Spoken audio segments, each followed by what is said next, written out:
ગીરની પ્રખ્યાત કેસર કેરીની સિઝન આ વર્ષે મોડી શરૂ થાય તેવી શક્યતાઓ છે।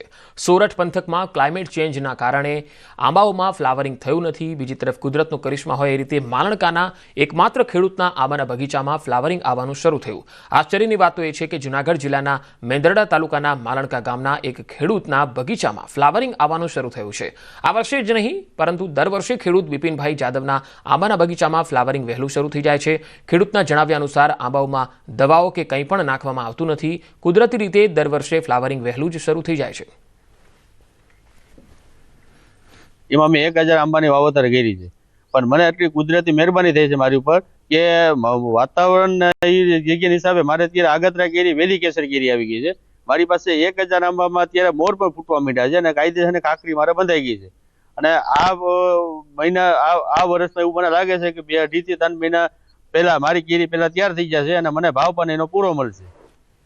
બીજી તરફ ગીરની કેસર કેરીની સિઝન મોડી શરૂ થાય તો નવાઈ નહીં, કારણ કે સોરઠ પંથકમાં નવેમ્બર માસના 15 દિવસ બાદ આંબામાં મોર આવવાનું શરૂ થાય છે, એટલે કે ફ્લાવરિંગ શરૂ થઈ જતું હોય છે। પરંતુ છેલ્લા ઘણા વર્ષોથી ક્લાઇમેટ ચેન્જના કારણે ફ્લાવરિંગ એટલે કે મોર આવવાની શરૂઆત મોડી થાય છે।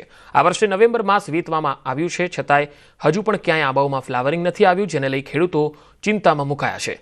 બીજી તરફ કૃષિ યુનિવર્સિટીના બગીચાઓમાં આવેલ આંબાઓમાં ફ્લાવરિંગ આવ્યું નથી। ફ્લાવરિંગ આવવા માટે પોટેશિયમ નાઇટ્રેટનો એક આપણી રેકમેન્ડેશન ભલામણ છે કે ખેડૂત મિત્રો અત્યારે 3 થી 4% જેટલું પોટેશિયમ નાઇટ્રેટ છે એ છાંટી શકે। પાણી અત્યારે આપવાની વાત નથી, કારણ કે હમણાં જ વરસાદ હતો એટલે અત્યારે જે અંદર ભેજ છે અને આપણા જે આંબાઓ છે એને પૂરેપૂરો આરામ પણ મળેલો નથી, એટલે પાણી અત્યારે મિત્રો કોઈ નહીં આપતા। ખાતર પણ અત્યારે આપવાની જરૂર નથી।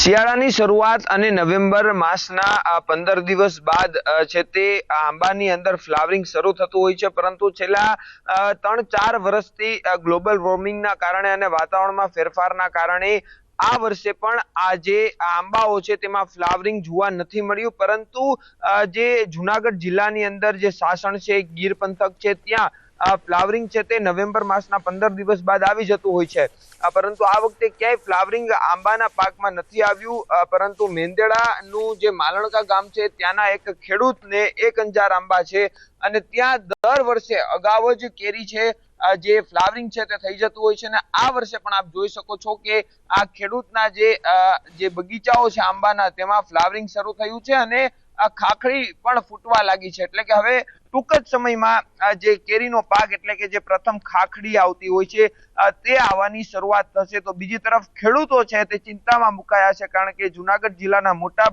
એવા ભાગના વિસ્તારો છે કે જ્યાં હજુ ફ્લાવરિંગ પણ થયું નથી। અમાર બખાઈ ન્યૂઝ 18 ગુજરાતી, માલણકા। ચાલુ વર્ષે ગીરની પ્રખ્યાત કેસર કેરી પર મંડરાઈ રહ્યો છે ખતરો, આવું ખેડૂતો કહી રહ્યા છે, કારણ કે નવેમ્બર મહિનો પૂરો થવાની આરે છે અને હજુ સુધી કેસર કેરીના આંબાના બગીચાઓમાં ફ્લાવરિંગ આવ્યું નથી। સામાન્ય રીતે કેસર કેરીના આંબા પર નવેમ્બર મહિનામાં ફ્લાવરિંગ આવતું હોય છે, પરંતુ ચાલુ વર્ષે કમોસમી વરસાદ અને સતત બદલાતા વાતાવરણને કારણે હજુ સુધી આંબાના બગીચાઓમાં ફ્લાવરિંગ આવ્યું નથી। ખેડૂતો ચિંતામાં છે। શિયાળો શરૂ થઈ ચૂક્યો છે, કેસરના પાકને અનુકૂળ ઠંડી મળતી નથી, જેથી આંબામાં ધનેડા જેવી જીવાત, જેને થ્રિપ્સ કહેવાય છે, એ માથું ઝૂકી રહી છે। આથી ખેડૂતોમાં હવે ચિંતા છે। તો હજુ સુધી અહીંયા ફ્લાવરિંગ થયું નથી। નવેમ્બર મહિનામાં આ ફ્લાવરિંગ થઈ જતું હોય છે, પરંતુ જે અનુકૂળ ઠંડી મળવી જોઈએ એવી ઠંડી પણ હજુ મળી નથી અને એના કારણે પણ આ ફ્લાવરિંગ મોડું આવી રહ્યું છે।